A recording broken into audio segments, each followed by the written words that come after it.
desarrollando desde que vive en Maipú. Bien, pues así, con estas municipales que han dejado resultados que cambian el actual escenario político de las comunas, una abstención histórica de un 65% es la mayor que se ha vivido desde el regreso a la democracia. La derecha, además, que logra triunfar en la mayoría de las comunas emblemáticas, mirando con optimismo hacia una carrera presidencial. Y la nueva mayoría, con la salida sobre todo de la actual alcaldesa de Santiago, Carolina Toá, que es una caída que no esperaban. Tras esta jornada electoral queremos analizar los triunfos, las derrotas, el escenario en el que queda nuestro país con Claudia Hayes. Ella es doctora en Ciencia Política, académica del Instituto de Asuntos Públicos de la Universidad de Chile, que ya nos acompaña aquí en el estudio. Muchísimas gracias, Claudia, por estar con nosotros y bienvenida. Gracias, Carla. Bien, quisiera ponerte a ti espacio libre para que tú pusieras los énfasis que ves después del escenario electoral del día de ayer. ¿Cuáles son las grandes conclusiones con las que tú te quedas? Bueno, primero creo que esto es un golpe muy duro al gobierno, un golpe muy duro a la nueva mayoría. Creo que es muy, bueno, evidentemente se perdieron comunas emblemáticas, algunas muy inesperadas, o sea, haber perdido Santiago, Ñuñoa, Maipú, Providencia, que eran comunas donde había un capital no solo de votos, sino simbólico, porque son comunas muy relevantes. Yo creo que eso ha sido muy duro para el gobierno. También creo que es interesante ver el surgimiento de algunos actores más jóvenes. O sea, creo que hay un componente etario en el resultado de la elección en que la gente parece estar pidiendo un recambio generacional. Y particularmente notorio ha sido el caso de Charpe en Valparaíso, que tiene este discurso de un gobierno ciudadano, ¿no? Alejado de los partidos, y que esto tiene connotaciones difíciles de interpretar todavía, porque no se sabe cuánto es un voto de izquierda, porque él va con esta idea del Frente Amplio, de los autónomos, de la Revolución Democrática, con el apoyo de esos partidos, pero también con un discurso bastante antipartido, la ciudadanía llegó al gobierno, etcétera, ¿no? Porque gente joven, que viene efectivamente desde fuera de la política, está recién entrando en la política. Entonces yo creo que está por verse cómo se van a articular estas voces que vienen desde fuera de la política cuando les toque hacer política. Aquí ¿sí? mucho, a raíz de lo que tú estás diciendo, pienso, claro, uno no sabe finalmente quién es el electorado de Charp, puede ser muy diverso, muchos que buscan un cambio y muchos también en el llamado voto de castigo a lo que hasta ahora ha existido, a lo que él llama el duopolio. Ese voto de castigo que también ha servido para explicar la derrota de la nueva mayoría. La propia presidenta ayer hace una especie de autocrítica y dice, este es un mensaje de la ciudadanía. Se ha instalado mucho el tema del voto del castigo y de alguna manera también la abstención podría transformarse no en un voto, pero en una acción de castigo a quienes gobiernan hoy. ¿Qué es lo que está castigando la gente? Que es como la gran pregunta, creo yo, después de estas elecciones donde el panorama tiende a cambiar y donde la derecha, de alguna manera, capitaliza, no sé si por acción o omisión, finalmente, ese voto y se queda con un panorama o con un triunfo que es inédito desde el retorno a la democracia. Bueno, un problema con la abstención como forma de expresión de algo es que la abstención es muy difícil de interpretar. Es imposible de interpretar en realidad. Había algunas expresiones que yo vi a través de las redes sociales de gente que decía que su no voto era su manera de expresarse, pero realmente el no voto es una expresión muy difícil de interpretar. La anulación del voto, por ejemplo, el voto en blanco son expresiones más políticas, pero la abstención puede tener causas muy distintas, desde flojera hasta desinterés, hasta ignorancia, hasta realmente un rechazo a algo en particular que no se sabe lo que es. Por lo tanto, la abstención como expresión yo creo que es una herramienta muy mala, digamos, desde el punto de vista de la ciudadanía. ¿Esta abstención a ti en lo particular, una abstención del 65%, que es la más alta que hemos tenido? Bueno, ahora que tenemos además el voto voluntario, muchos se preguntan si hay que volver al voto obligatorio. Bueno, yo creo que es un error culpar al voto voluntario de este resultado. La abstención viene cayendo a tasa sostenida y en realidad era bastante esperado esto. Todos los analistas decían que íbamos a estar en torno al 30%, que efectivamente es muy preocupante, es histórico. Hay algunos analistas que piensan que cuando la gente no vota es porque las cosas están bien y que en realidad la gente vota en momentos de crisis. Por ejemplo, en Estados Unidos una democracia de muy baja intensidad. Entonces hay algunos analistas que han dicho, bueno, si la gente no vota es porque siente que todo está más o menos bien y por lo tanto da lo mismo votar. Hay otras personas, entre las que yo me incluyo, que piensan que una ciudadanía de baja intensidad como esa es un factor de crisis del sistema político y que en algún momento el sistema político hace agua porque la ciudadanía no es solamente votar, también es fiscalizar el gobierno. Y en el fondo, votar o no votar es expresión del nivel de involucramiento político de la ciudadanía. No es solamente lo que pasa el día de elección, es cuánto la gente en los 4 años anteriores estuvo preocupada de lo que pasaba en el municipio, estuvo preocupada de las noticias, se informó de lo que pasaba.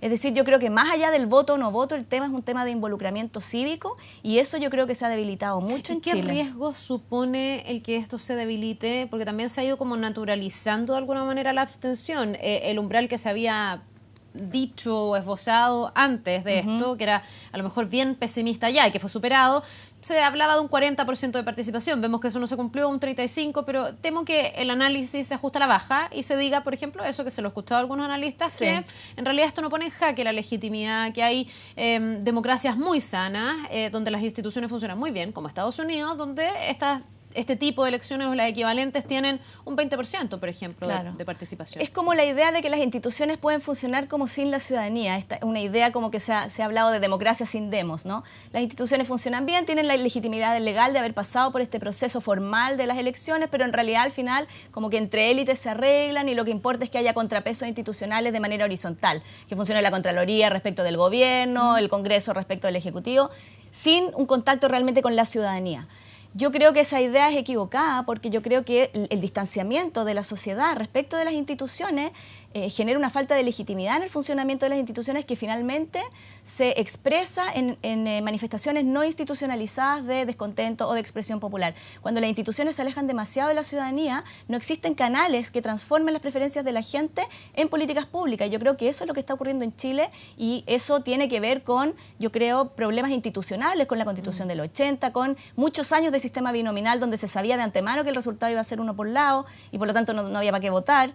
Yo creo que todo eso ha bajado la capacidad de nuestro sistema político de transmitir preferencia en políticas públicas. ¿Y por qué no volver al voto obligatorio? Porque ahí ven muchos la oportunidad para que la gente tenga el deber. Hay algunos que dicen que aquí nos hemos cargado la idea de los derechos y pocos deberes y que finalmente votar es un deber y todo el mundo debiese concurrir. De manera obligatoria. Yo siempre he sido voluntaria del voto obligatorio desde el principio de esta discusión, cuando era impopular. Ahora es popular estar a favor del voto obligatorio. Cuando era popular estar a favor del voto voluntario, yo siempre estuve.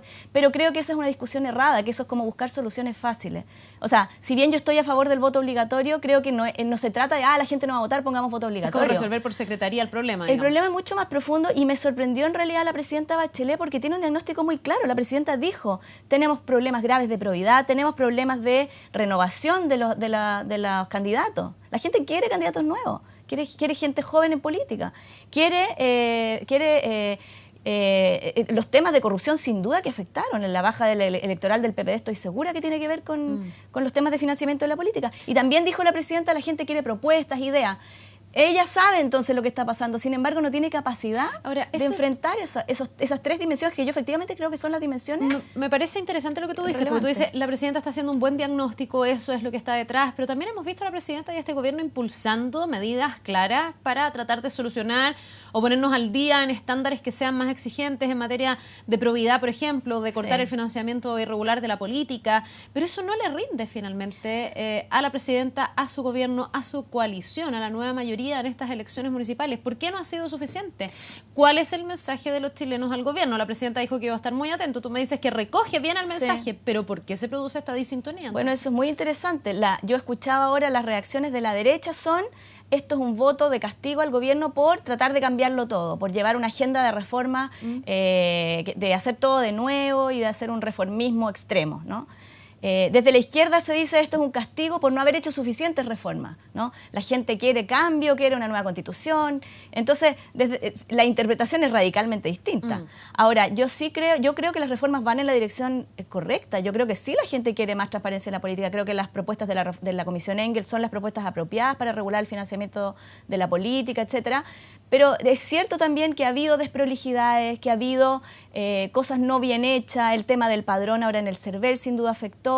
Entonces yo creo que hay una sensación como de desprolijidad, de incapacidad que yo creo que ha afectado la evaluación del gobierno. Se habla y se empiezan como a dar señales que le van dando sustento a esa tesis de un quiebre entre el gobierno y la nueva mayoría. Hoy día se ha suspendido el comité político tradicional de los lunes, donde se juntan las autoridades principales del gobierno con los presidentes de los partidos de la nueva mayoría.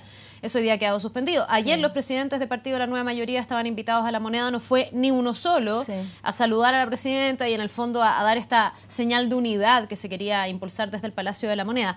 ¿Está ese quiebre? Y si ese quiebre está, uno se pregunta qué proyección después de este resultado tan magro tiene la nueva mayoría. Hoy día hay columnas de opinión en el diario que dicen la nueva minoría y uno se pregunta si eso no se está instalando ya y le reduce las posibilidades de seguir en el gobierno a este conglomerado cuando ya estamos con la carrera presidencial desatada pasadas las municipales. Lo primero que hay que decir es que son todas minorías, o sea, todas las elecciones han sido con votos bastante bajos, o sea, primero que la gente que concurrió a votar era un tercio del electorado, o sea, eso ya es un porcentaje chico, y de ese tercio los que determinaron al ganador son de nuevo otro tercio, entonces un tercio del electorado lo que está definiendo finalmente los resultados. Ahora ¿eso pone de alguna manera en jaque los resultados? Porque finalmente es la única medición que tenemos, no tenemos otro panorama como para contrastar. Uno podría decir, bueno, es que, no sé, Alessandri ganó Santiago con menos votos de los que tuvo Salaquet en su momento, claro, porque hubo mayor abstención además. Claro. Pero bueno, Alessandri dirá, es lo que hay, es lo que existe, es la gente que vota, no tengo otra forma de medirme. Así son las reglas y efectivamente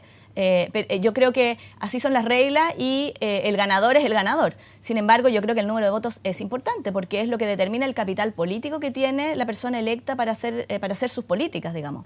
Entonces sí le van a sacar en cara a los ganadores la cantidad de votos que tuvo. Incluso hoy que no se sabe muy bien cuál es el padrón, se dice que no deberíamos estar midiendo porcentajes de abstención, sino que deberíamos estar midiendo cantidad de votos. Solamente hacer un análisis en función del número de votos, porque ese es un dato duro, digamos. Sabemos cuánta gente votó por cada candidato, pero no sabemos realmente qué porcentaje es eso del padrón, porque el padrón tiene bastantes problemas, no se ha depurado de las personas fallecidas, etcétera. Ya, vuelvo a la pregunta que te hacía sobre la nueva mayoría. ¿Qué tan proyectable en el tiempo? Tú me dices, son todas minorías, todos finalmente son víctimas de alguna manera o parte de esta abstención. Pero dentro de esa regla que es general para todos, evidentemente la mayor merma y el mayor shock lo sufre la nueva mayoría, perdiendo en alcaldes por primera vez de manera inédita, bajando el número de concejales y acortando mucha distancia con la derecha y con sus figuras presidenciales que quedan de alguna manera en escenarios completamente distintos. Ayer Sebastián Piñera pasó de celebración en celebración, capitalizando la alegría de la derecha, mientras vimos a un Ricardo Lagos que tuvo que ir a enfrentar la derrota, por ejemplo, de Carolina Toá y ponerse al lado del fracaso. ¿Cómo se ve el futuro? Porque yo no sé si tú estás de acuerdo con otros expertos que dicen que estas elecciones sí nos van dando un termómetro de las presidenciales. Yo creo que sí, yo creo que no se puede desconocer que esto tiene un significado político. La gente no vota solamente por temas de gestión.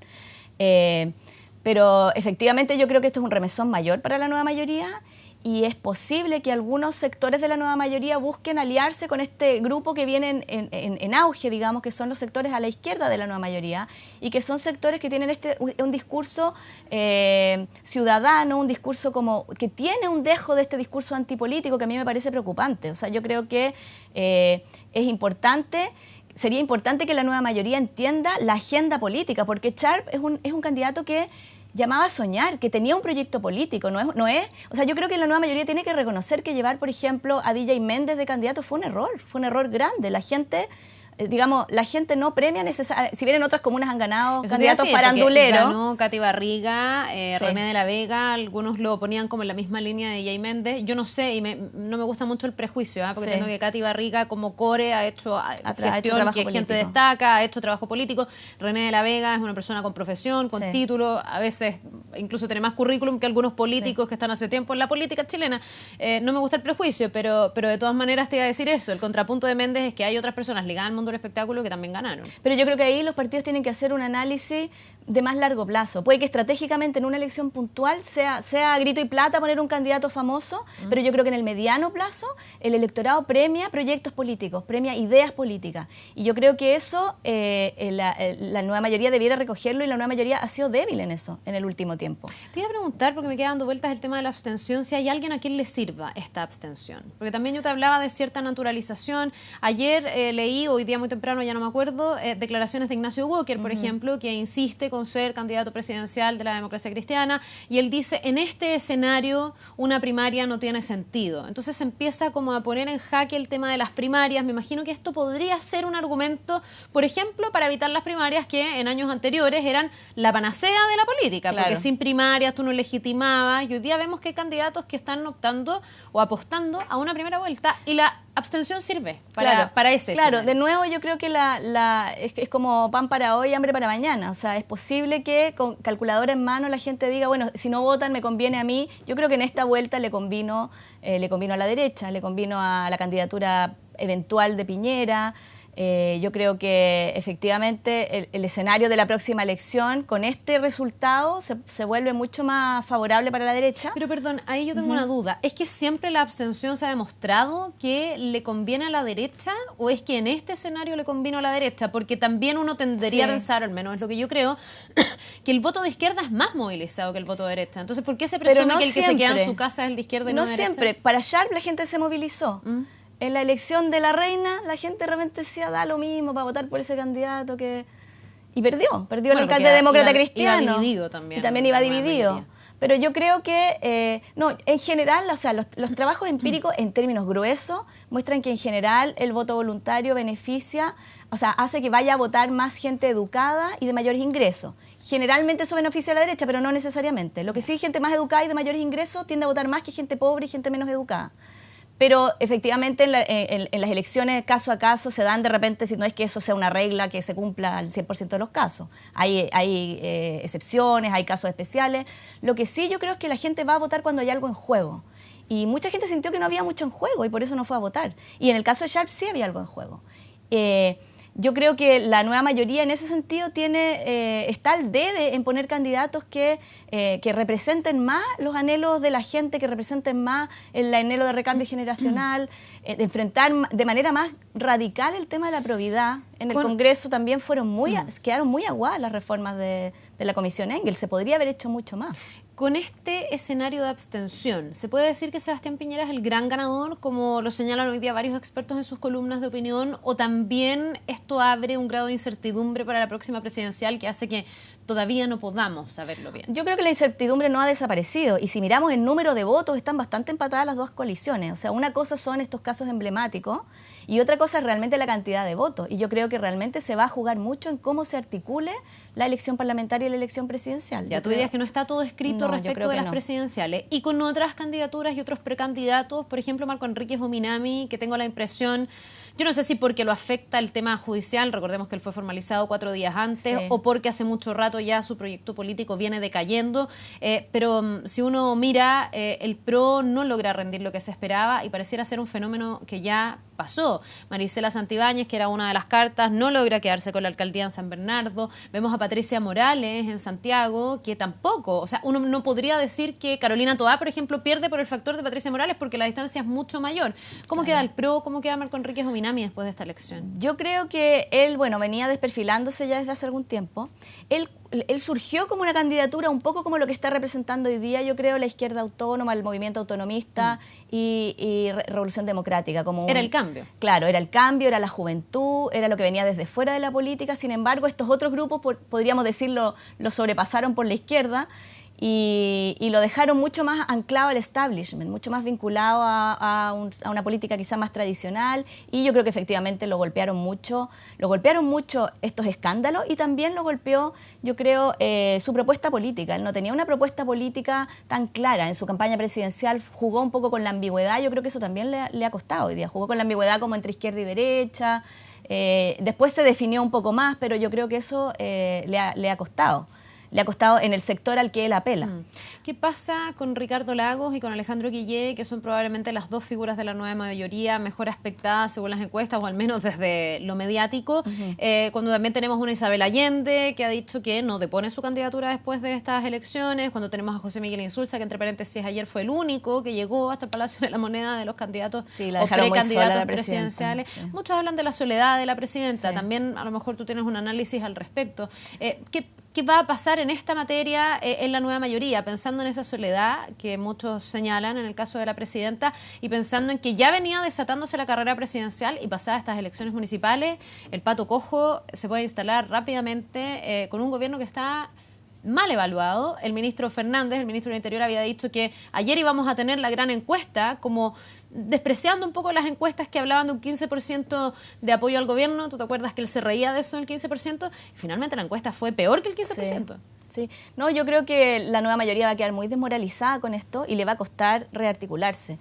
Yo no sé en términos de a qué candidato, o sea, yo creo que de alguna manera esto apuntala quizá más a Ricardo Lagos, un poco como lo que pasó con Frey en la elección anterior. Yo creo que esto va a generar un pesimismo en la nueva mayoría del que le va a costar sobreponerse.